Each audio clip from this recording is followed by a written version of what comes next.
India के उड़ीसा राज्य के पुरी में चमत्कार की एक ऐसी दुनिया है जिसे समझ पाना साइंस के परे है। साइंस, ज्योग्राफी, फिजिक्स, केमिस्ट्री और दुनिया के सारे ग्राउंड ऑफ बिलीव्स यहाँ पे आके सब फेल हो जाते हैं। ऐसी मान्यता है कि हिंदू धर्म में सबसे पवित्र 4 धाम होते हैं: बद्रीनाथ धाम, द्वारकाधीश धाम, रामेश्वर धाम और जगन्नाथपुरी धाम। आज हम जिस कहानी की बात करने वाले हैं वो धाम है जगन्नाथ धाम, जहाँ आज भी भगवान श्री कृष्ण का दिल धड़कता है। जगन्नाथ मंदिर के ये चमत्कार और रहस्य वैज्ञानिक सिद्धांतों से बिल्कुल ही विपरीत हैं, या ये कहूँ कि साइंस के सारे फिनोमिना इस धाम में उल्टे पड़ जाते हैं। वेस्टर्न कल्चर को फॉलो करते करते हम आज अपने भगवान पे ही सवाल खड़े करने लग गए हैं, उनके होने और ना होने पर कटाक्ष करने लगे हैं। लेकिन इस वीडियो के आखिरी में आपका सवाल भी बदल जाएगा और आपका विश्वास भी।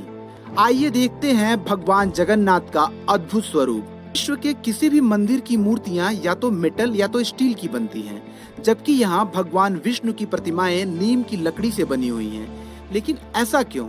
कहा जाता है कि ये नीम की लकड़ियां मात्र एक बाहरी खोल हैं, इसके भीतर स्वयं भगवान श्री कृष्ण उपस्थित होते हैं। 3102 बीसी में जारा नाम के एक शिकारी ने श्री कृष्ण के पैरों पर तीर चला दिया, जिससे श्री कृष्ण की मृत्यु हो गई।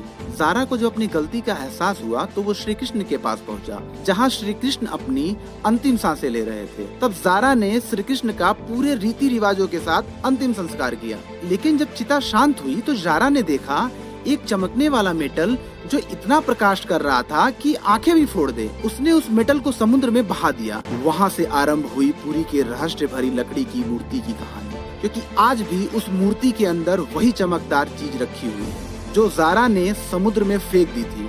मान्यता है कि भगवान कृष्ण का हृदय एक जिंदा इंसान की तरह धड़क रहा है। आखिर ये दिल उन मूर्तियों में कैसे आया? ऐसा माना जाता है कि पुरी के राजा को एक रात श्री कृष्ण सपने में आकर कहते हैं कि समुद्र में एक लट्ठा है, उसी के पास आप मेरे मंदिर की मूर्तियों का एक निर्माण कराएं और मंदिर बनवाएं। जिसके बाद राजा इंद्रपाल ने लकड़ी की मूर्तियां बनवाई। ऐसा माना जाता है कि जिसे स्वयं विश्वकर्मा ने बनाया। हर 12 साल में महाप्रभु की मूर्तियों को बदल दिया जाता है। उस समय पूरी शहर को ब्लैक आउट कर दिया जाता है, यानी पूरे शहर की लाइट बंद कर दी जाती है। और जैसे ही वहाँ की लाइट बंद होती है, वहाँ के पूरे परिसर को सीआरपीएफ की सेना चारों तरफ से घेर लेती है। उस समय कोई भी मंदिर में नहीं जा सकता है। मंदिर के अंदर घना अंधेरा रहता है। पुजारी की आंखों में पट्टी बंधी होती है।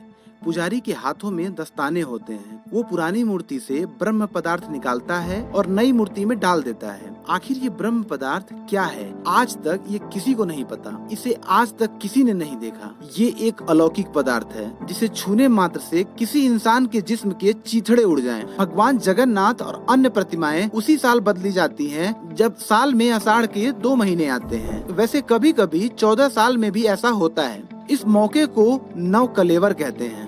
लेकिन आज तक कोई भी पुजारी ये नहीं बता पाया कि महाप्रभु जगन्नाथ की मूर्ति में आखिर ऐसा क्या है। कुछ पुजारियों का कहना है कि जब हम उन्हें हाथ लगाते हैं तो वो खरगोश जैसा उछल रहा होता है। आंखों में तो पट्टियां थी, हाथ में दस्ताने थे, इसीलिए हम सिर्फ महसूस कर पाए। आज भी हर साल जगन्नाथ यात्रा के उपलक्ष्य में सोने की झाड़ू से पुरी के राजा खुद झाड़ू लगाने आते हैं।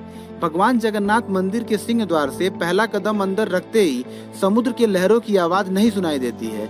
जबकि आश्चर्य में डाल देने वाली बात यह है कि जैसे ही मंदिर से एक कदम आप बाहर रखेंगे, वैसे ही समुद्र की आवाज सुनाई देगी। आपने ज्यादातर मंदिरों के शिखर पर पक्षी को बैठे या उड़ते देखा होगा, लेकिन जगन्नाथ मंदिर के ऊपर से कोई पक्षी नहीं गुजरता। झंडा हमेशा हवा की उल्टी दिशा में लहराता है। दिन में किसी भी समय भगवान जगन्नाथ मंदिर के मुख्य शिखर की परछाई ही नहीं बनती है। भगवान जगन्नाथ मंदिर के 45वें मंजिल के शिखर पर स्थित झंडे को रोज बदला जाता है। इसी तरह भगवान जगन्नाथ मंदिर के शिखर पर एक सुदर्शन चक्र भी है। भगवान जगन्नाथ मंदिर की रसोई में प्रसाद पकाने के लिए मिट्टी के 7 बर्तन एक दूसरे के ऊपर रख दिए जाते हैं, जिसे लकड़ी की आग से ही पकाया जाता है। इस दौरान सबसे ऊपर रखे बर्तन का पकवान पहले पकता है।